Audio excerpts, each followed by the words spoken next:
கூவம், அடையாறு, கொசஸ்தலை ஆறுகளை அகலப்படுத்தி ஆழப்படுத்தினால் வெள்ள பாதிப்பை குறைக்கலாம் என நீர் மேலாண்மை வல்லுநர் ஜனகராஜ் தெரிவித்துள்ளார். இதுகுறித்து அவருடன் நமது செய்தியாளர் வீரகுமார் நடத்திய கலந்துரையாடலை தற்போது பார்க்கலாம். ஒருவேளை இந்த வடகிழக்கு பருவமழையில் அதிக கனமழை பெய்யுதுன்னா நம்ம எதிர்கொள்ள தயாராக இருக்குமா? அணைகளினுடைய இருப்புகள் வெள்ளப்பெருக்க தடுக்கிறதுக்கு ஏதுவாக இருக்குமா சார்? இப்போ அதிக கனமழை அப்படிங்கிறது பார்த்தீங்கன்னா வருஷம் வருஷம் பெய்யறதில்ல. எப்பாவது ஒரு முறை தான். இப்போ 2015 நமக்கு இந்த மாதிரி ஒரு அதிக கனமழை அப்படிங்கிறது நம்ம பார்த்தோம். இப்போ அதிக கனமழை அப்படிங்கிற பெய்யும் பொழுது சென்னை மட்டும் இல்லைங்க, இந்தியாவில் இருக்கிற மற்ற நகரங்கள் மட்டும் இல்லை, உலகத்தில் இல்லை எல்லா நகரங்களுமே இந்த மாதிரி ஒரு அதிக கனமழை, unexpected rainfall, unexpected very heavy rainfall அப்படின்னு சொல்லுவோம். அப்படி வரும்பொழுது அந்த வெள்ள பாதிப்பு இருக்க தான் செய்யும். அதை நம்ம தடுக்க முடியாது.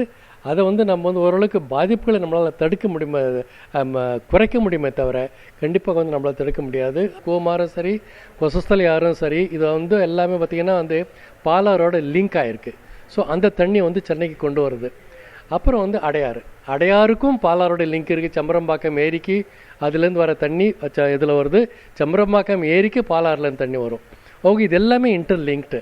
இவ்வளோ தண்ணீர் இந்த ஏரிகள் நிரம்பி அப்புறம் இந்த ஆற்றின் வழியாக கடலில் கலக்கணும். ஆனால் இந்த ஆறு நம்ம சுத்தமாக அகலப்படுத்தி ஆழப்படுத்தி அதோட ஃபுல்லாக அதனுடைய வண்டல் கழிவுகள், அப்புறம் இந்த சாலிட் வேஸ்ட்டு குப்பைகள், பில்டிங் டெப்ரிஸு அதெல்லாம் க்ளீன் பண்ணால் தண்ணி நேராக கடலில் கலக்கணும். ஸோ நம்ம செய்ய வேண்டியது, நம்மக்கிட்ட ஏற்கனவே இருக்கின்ற வெள்ள கட்டமைப்பு வசதிகளை எந்த அளவுக்கு நம்ம பராமரிக்கிறோமோ, வருடம் எந்த அளவுக்கு பராமரிக்கிறோமோ அந்த அளவுக்கு நம்ம அது வெள்ள பாதிப்பை தடுக்க முடியும்.